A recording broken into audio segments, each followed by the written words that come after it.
Hi guys, with school starting, I wanted to share with you a little bit about the IEP meeting or the individual education plan. If your child has not had an IEP before or IEP meeting, an IEP is just a plan that outlines how the school is going to work with you to help your child be most successful in the areas that they struggle. So when you first go to an IEP meeting, you're going to get a invitation, and it will come in advance, and you want to make sure that you attend. If for some reason you can't attend the date that they request, then request a different date, because it's important for you to be there so you know what the school is doing and how you can help as well. And it's important to remember that you're a team. This is a group of people, typically therapist, maybe principal, director of special ed, the special ed teacher, the classroom teacher. It varies, but this is a group of people who are going to work with your child in the school year, and that want to see that your child succeeds. And so it's important that you do your best to attend. Also, follow through at home is so important. So if you know what your school's working on, then you can continue that at home as well. So if you've never been to an IEP meeting, the first thing that they offer to do is read to you your parent rights. If I had never been to an IEP meeting, then I would request my parent rights before the meeting, because it's a very thick document. It's very important that you know your parent rights. You need to know them, but you don't want to waste time in an IEP meeting, have someone just read them to you. So I recommend that you request them up front and that you read through them so that you know them well. And then that way, when you get to the meeting and they ask if you want them read to you, you can waive those rights so that someone doesn't have to just sit and read page after page. But you can also ask questions if there's something that you don't understand about your parent rights. I keep those in a folder in the back of Caden's IEP binder. That way I can always refer to them if I need them. And then I just went to Walmart and I purchased a big binder. And I think it's important that you keep all your information together so that you can help the school make decisions about your child. And so I just put a little cover with Caden's picture on it, and then I use Post-it notes to create these different sections, or you can buy the little section things. I just did it quick and easy. But I just wanted to walk you through on how I keep the information together. So under the first tab, I have communications, and basically I just put a little sheet in here, and I'm going to skip the first page because I've got some writing on it, but I just put a little sheet in here, and it just tells who I contact, when I contact them. If it's, the speech therapist, just to say, hey, it was a great speech session today. Thank you so much. What can we continue to work on at home?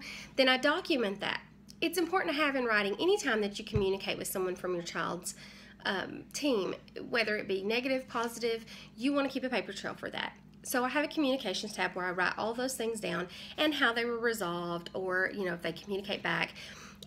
If it is an issue, then you could even print emails and keep them. You want to always do any kind of communication in writing as well, because you need that paper trail. The next section is evaluations tab. So when your child first gets into the special education program, whether it be for just speech, or if they have a diagnosis of some type, then the school will do several, I'm going to cover Cade's name here, several observations and tests of your child. And you want to keep that just because you can refer to it to see what kind of progress they're made, if they're, what their true issues are, things like that. But I keep that here. And then also in that section, I put a copy of, like, our school does Star Reading and Star Math. So I keep copies of that, and it helps me to know where he was the year before. And then the next tab was the most important one. That's the IEP, or the individual education plan. And I'm going to cover it because it's got his personal data on it. But this is just going to be a list of all the things that they're working on with your child, and how they're going to fix those things, or how they're going to modify it to meet the needs of the child. So for example, maybe your child struggles with reading, and so then they're going to write specific reading goals for your child to help them to get as close to grade level as possible.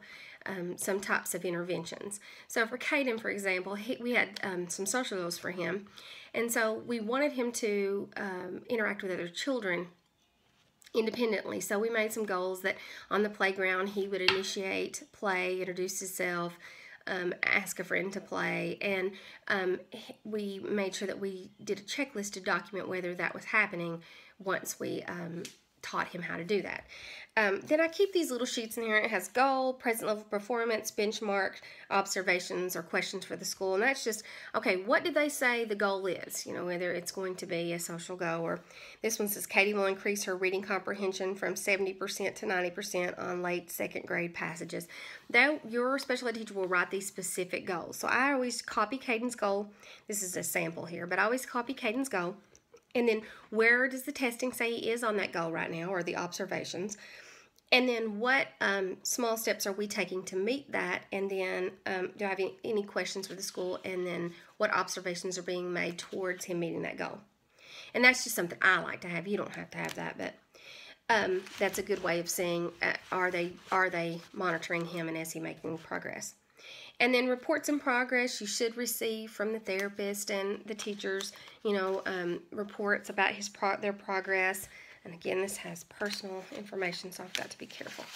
But it shows in here I put, I think this one doesn't have anything personal on it, so I can show you this one.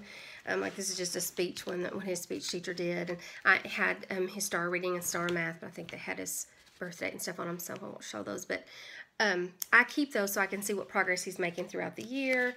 There's several reports in here. And then the last two I have sample work. I tried to keep good or bad samples of his work throughout the year so I could compare things that we're working on to see if he's making adequate progress.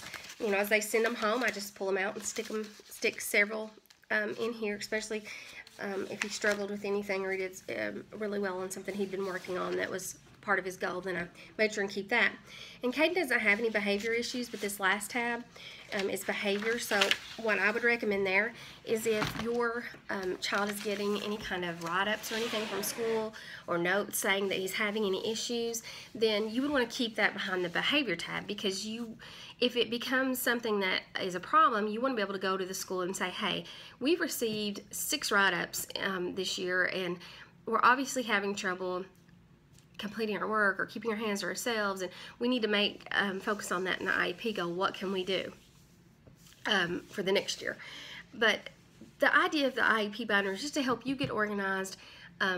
It kind of helps you work with them as they're working through the IEP meeting and deciding on what goals are important for your child, because sometimes you're with them, you know, in the summer more than anybody, especially, and you may notice things that they don't, or they may notice things that you don't. But the biggest thing is also that sitting in this meeting, they're going to say, we're going to work on this, this, and this, so maybe we're going to do the 5 W's to help with comprehension, who, what, when, where, why. So then you can follow through with that at home. You can sit down when you're doing homework and make sure that you ask those questions. You know, a lot of people think, I'm going in this IEP meeting and I'm going to tell them how it's going to be, and they're going to do this and this. But keep in mind that these people are part of your team, and your team has the same goal as you, for your child to be the best student and person that they can be. And so when you go in like that, they kind of put their guard up too, you know, as naturally you would. The best thing to do is go in with a positive attitude, and just say, you know, this is my heart, and I want to do everything I can to help them. I'm asking you to help me, and I will follow through at home, and you work with them. And a lot of times that will make so much more progress than if you go on guns blazing. And I'm not saying that there's not times that you won't have to.